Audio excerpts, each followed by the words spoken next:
Hola, muy buenos días, tardes o noches a todos los que nos sintonizan en Radio Horizonte Juvenil. Mi nombre es Gabriel Pacheco y el día de hoy les tenemos preparado un programa muy especial, el cual titulamos Mundos en Conflicto, Cambios e Historia en el siglo XX. Conmigo me acompañan 5 personajes muy importantes, expertos en los temas, los cuales son Livia, Luis Carlos, Santiago, Diego y Erubey Arfaxad. Y les hablaremos acerca de 5 eventos que sucedieron en el siglo pasado. Como primer tema tenemos la descolonización en el contexto de la Guerra Fría. Como segundo tema tenemos el surgimiento de los países no alineados. Como tercer tema tenemos las luchas estudiantiles en 1968, el cual fue un año que tuvo mucho de estos. Como cuarto tema tenemos la caída del bloque comunista. Y como quinto y último tema, pero no menos importante, tenemos cómo todo esto dio paso al nuevo orden mundial y a la globalización. Empezaremos, pero no antes, un corte comercial. Ay, bravo, hijo de... ¿No quieres ser ni capitalista ni comunista? Tercermundismo Deluxe te tiene cubierto. Soberanía, cultura, identidad, con café de comercio justo incluido. Tercermundismo Deluxe, sé independiente con onda. Abriremos la lista de invitados con nuestra compañera Livia, pero lamento informarles que ella no pudo estar presente para nuestro programa de radio, pero eso no evita que no pueda hablar de su tema. Nos sintonizaremos con ella y les dejaremos un video explicando sobre su tema, la descolonización en el contexto de la Guerra Fría, que realmente es un tema muy interesante, como todos los que vienen a continuación con nuestros invitados. Bueno, después de la Segunda Guerra Mundial, el mapa del mundo empezó a cambiar de forma drástica. Muchas colonias europeas en África, Asia y en el Caribe comenzaron a luchar por su independencia. Pero ojo, no era solo una pelea contra los antiguos colonizadores, también era parte de una batalla ideológica global entre las dos potencias mundiales que había en ese entonces, que eran Estados Unidos y la Unión Soviética. La descolonización se convirtió en un terreno en donde ambas superpotencias querían ganar influencia. Así que cada país que se independizaba era como una nueva oportunidad para sumar un nuevo aliado. Por ejemplo, Vietnam empezó como un símbolo de resistencia al colonialismo francés, pero terminó siendo escenario de una guerra brutal contra el imperialismo estadounidense. Y en África, por ejemplo, lugares como Angola, Mozambique o el Congo vivieron guerras civiles durísimas, en donde no faltaron armas, asesores y hasta soldados enviados por potencias extranjeras. Y bueno, muchos de estos países vieron en el socialismo una esperanza, principalmente la igualdad, la justicia y la liberación del control extranjero. Pero, sin embargo, Estados Unidos también ofrecía apoyo económico, como por ejemplo tenían el Plan de Marshall o la doctrina de Truman, siempre y cuando estos se mantuvieran lejos del llamado peligro rojo, que así se le llamaba al comunismo, ¿no? Algunos países intentaron no meterse en esa pelea. Uno de estos fue India, en donde ésta logró su independencia sin alinearse ni con uno ni con otro. Pero, sin embargo, Corea o Alemania, estos tuvieron que dividirse en dos, con un bloque comunista y el otro capitalista. Así que la descolonización no fue solo el fin de imperios coloniales, fue también el comienzo de una nueva etapa en la que los países recién liberados o independizados tuvieron que decidir, o fueron forzados a decidir entre dos grandes modelos que se disputaban el poder global. En medio de la Guerra Fría hubo quienes se negaron a tomar partido.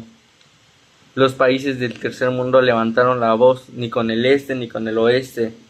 ¿Es posible un camino propio entre las superpotencias? Explora conmigo el nacimiento del movimiento de los países no alineados y su lucha por la soberanía y la paz.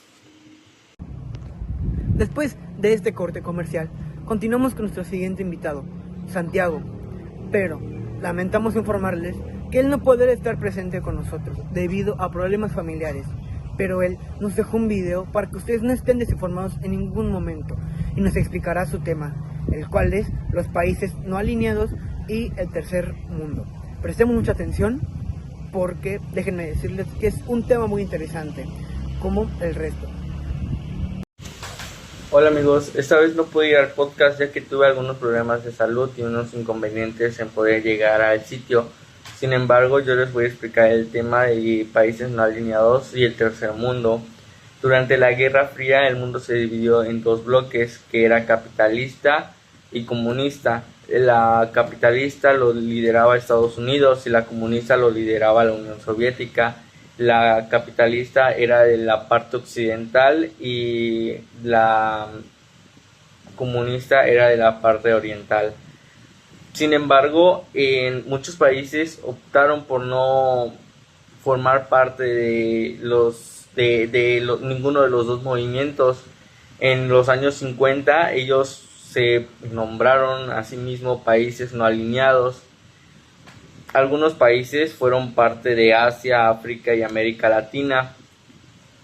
Esto pues para los demás que sí pertenecían a algún bloque, eran llamados países del tercer mundo. ¿Sabían que 1968 fue un año lleno de revolución? Jóvenes tomando las calles, Praga desafiando el régimen, París quisiendo reinventar toda la ciudad. Si quieres conocer más de este tema, no olvides sintonizar Radio Horizonte Juvenil. Con el siguiente invitado tenemos a Diego. Mucho gusto, Diego. ¿Qué tal? Mucho gusto. Él viene a hablarnos acerca del tema de los movimientos estudiantiles de 1968. Diego, tú eres un experto en este tema. ¿Qué puedes decirnos acerca de este que, al menos yo, considero muy importante que nuestros oyentes conozcan de? Pues tienes razón, la verdad es que estos temas son extremadamente importantes y sería muy bueno que todo el mundo los conociera, ya que gracias a todos estos problemas somos la sociedad que somos hoy en día. Por ejemplo, todos sabemos que el año de 1968 fue un año lleno de rebelión global. Jóvenes de todas las partes del mundo haciendo protestas aquí y allá, porque ¿qué buscaban? Buscaban destruir a los sistemas autoritarios. Como cualquiera, Eran ¿no? demasiadas guerras injustas y principalmente las estructuras opresoras, ¿me entiendes? No los dejaban expresarse, no los dejaban saber cuáles eran sus problemas, sus preocupaciones. El gobierno solamente quería ser el protagonista, pero los jóvenes, que son el corazón del mundo, son el cimiento, de ellos depende todo el futuro del país, no eran lo suficientemente escuchados. Por ejemplo, en Checoslovaquia hubo algo que fue la Primavera de Praga. Fue una serie de reformas que fueron impulsadas por el presidente Alexander Dubček. ¿Estas qué hacían? Buscaban un socialismo con un rostro humano. Un rostro humano me refiero a que no tenía las mismas reformas tan autoritarias como lo tenía la URSS. Pero, pues, ¿qué pasó? El sueño terminó justamente cuando la URSS decidió invadir el país para restaurar el control totalmente comunista. Querían cambiar por completo la ideología por la que tanto estaban esforzando los jóvenes por construir. Querían ser más libres, querían tener derecho al crecimiento, ¿me entiendes? Sí, Como sí. cualquier otro. Como cualquiera. Otro problema fue, por ejemplo, en Francia, mayo del 68 para ser más exactos. Comenzó con protestas tranquilas, universitarias, jóvenes que solo querían igualdad, saliendo con carteles, nada que dañara a nadie. Pero esto se convirtió en una huelga general que paralizó el país entero. Fue escalando poco a poco y dejó de ser una simple huelga estudiantil para volverse una huelga a nivel nacional. Incluso oí que los obreros incluso se metieron en esta huelga. Todos decidieron apoyar a los jóvenes. Los jóvenes querían la libertad, creatividad, un sistema menos capitalista y autoritario. Fue bueno que todo el país los apoyara. Gracias a ello vemos que Francia es un país un poco más libre, tienen mucha libertad de expresión. Son famosos por eso, por ser muy liberales. Un movimiento que sucedió aquí mismo en tierras aztecas, muy conocido, en México. El movimiento estudiantil, pues como todo, es que todos pedían lo mismo: justicia, democracia, querían ser escuchados. Pero con estas movimientos que hacía exactamente la universidad, el gobierno no estaba feliz, ya que cada día tomaba más fuerza y el gobierno respondió de una manera muy fea. Todo esto terminó con un enfrentamiento armado en lo que los jóvenes, pues, en su intento de lucha trataron de defenderse con lo que tenían, pero pues, al final, ¿quién puede contra un soldado con un arma, no? Esto fue conocido la matanza de Tlatelolco, 2 de octubre, nunca se olvida, todos dicen.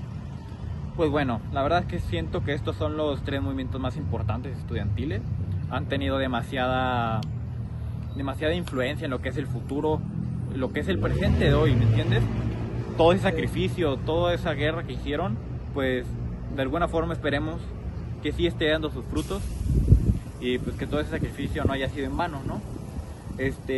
Pero pues, ¿qué tenían en parecido? La verdad es que yo siento que todos estos jóvenes que se reunían a batallar, a luchar por sus derechos, pues ¿qué querían? Compartían ese mensaje, ese mismo mensaje compartían todos. La juventud quiere un mundo distinto, quiere libertad, quiere ser libre. Porque eso es lo que necesita la juventud, un futuro diferente, porque el que les ofrecemos hoy en día no es lo suficientemente bueno para ellos. No es lo que quieren. No es lo que quieren, no es lo que necesitan. Sí. Entonces esperemos que todo ese esfuerzo no sea en vano y pues la lucha continuará. Los jóvenes nunca se darán por vencidos y pues, esto es lo que sé del tema. Muchas gracias, Diego. Muchísimas gracias a ti por invitarme. Es difícil pensar que estudiantes de nuestra edad hayan pasado por todo eso para que nosotros gocemos de ciertos privilegios que ellos no tenían en la antigüedad. Y bueno, eso sería todo de este tema. Pasaremos al siguiente invitado. Claro, no sin antes un corte comercial. Con la caída del muro de Berlín, también cayó un imperio. La URSS se disolvió y el bloque comunista se fragmentó, dejando cicatrices y nuevas tensiones en Europa y el mundo. ¿Qué quedó después del fin de la Guerra Fría? Revisamos las transformaciones políticas, económicas y sociales que aún se sienten hoy. No olvides seguir sintonizando a Radio Horizonte Cancún. Continuando con la lista de nuestros invitados estrellas, pasamos con el cuarto de ellos, Luis Carlos. Mucho gusto, Luis. Un placer tenerte aquí con nosotros. Él viene a presentarnos el tema de la desintegración del bloque comunista. Un tema que yo sé que para muchos de nuestros oyentes puede parecer aburrido, pero realmente no lo es, porque cuenta con detalles detrás que lo hace un tema muy interesante, incluso más que otros que la mayoría considera interesantes, pero no es así. Esperemos que ustedes puedan cambiar de opinión con lo que nuestro experto viene a contarnos. Dinos, Luis, ¿qué es lo que puedes decirnos de este tema? Bueno, para empezar, durante los años 80, la Unión Soviética enfrentaba una grave crisis económica, social y política. El gobierno de Mikhail Gorbachev intentó salvar el sistema con reformas como perestroika, reestructuración económica y glasnost, apertura política y liberal de expresión. Muy interesantes reformas, incluso, al menos para mí, se me hace muy difícil de creer que suceda este tipo de reformas en países de primer mundo como la Unión Soviética. Sí, pero lastimosamente ya era demasiado tarde. El sistema estaba desgarrado y los pueblos de Europa del Este empezaron a rebelarse. En 1999, para ser exactos, cayó el muro de Berlín, símbolo de la división entre comunismo y capitalismo. Ese mismo año, países como Polonia, Hungría y Checoslovaquia comenzaron transiciones democráticas. En 1991, la URSS se disolvió formalmente, naciendo 15 nuevos países independientes. El bloque comunista colapsó y con él terminó la Guerra Fría. Muy interesante esta disolución de este país tan grande y, como les dije en su momento, difícil de creer que haya pasado estas situaciones en un país que nosotros considerábamos de primer mundo, incluso con el término de la Segunda Guerra Mundial. Pero pues es para que podamos entender que nadie está obsoleto de este tipo de problemas. Pasaremos con el último invitado, pero no sin antes un corte comercial. Tu nación recién se acaba de independizar y no sabes por dónde comenzar. Contrata Tarea Libre Express con pagos quincenales, banderas e himnos incluidas. Tarea Libre Express, donde tu nación arranca con todo. Continuando con nuestro programa, pasamos con nuestro último invitado, pero no menos importante, Erubey, que por problemas familiares no se puede presentar con nosotros, pero él, con el entusiasmo de todos mis compañeros, les ha dejado un video grabado con el tema de el nuevo orden mundial y la globalización. Veámoslo. Hola, muy buenas tardes a todos nuestros oyentes. Mi nombre es Erubey de la Cruz Moguel. Les pido una disculpa por no estar presente en el programa, pero les hemos dejado grabado un video sobre nuestro tema, este muy importante tema que a mi parecer es muy especial, muy importante destacar, que es la globalización y el nuevo orden mundial. El final de la Guerra Fría dio paso a un nuevo orden global. Estados Unidos asumió el liderazgo militar, cultural. Como sabemos, las tecnologías avanzaron. Internet conectó al planeta. El mercado se volvió más libre que nunca y las empresas multinacionales crecieron exponencialmente. Las fronteras se volvieron más simbólicas que reales. El final de la Guerra Fría dio paso a un nuevo orden global. Estados Unidos asumió el liderazgo militar, político y cultural. El mundo entró a una nueva era, la era de la globalización. Pero esta nueva etapa no solo trajo beneficios, trajo nuevos problemas, nuevos conflictos. Sabemos que trajo una desigualdad social entre pobres y ricos, una jerarquía entre un rico y un pobre. Al igual hubo una pérdida masiva de empleos, de países en desarrollo, hubo crisis globales ecológicas. También podemos observar fenómenos terroristas. Estos grupos terroristas que amenazaron con miles de muertes y a su paso dejaron miles de pérdidas. Tuvimos también una alta tasa de migración, una migración masiva, una migración de naciones continentales y globales. En resumen, el nuevo orden mundial nos trajo promesas, pero también nos trajo contradicciones. Nos unió, pero también nos hizo más vulnerables. Hemos llegado al final de este programa tan especial que le teníamos preparado. Esperemos que ustedes, nuestros oyentes, hayan aprendido, reflexionado y, por qué no, hasta reído. Gracias por acompañarnos en Radio Horizonte Juvenil, el lugar donde la historia cobra vida con voz y humor. Muchas gracias y hasta la próxima.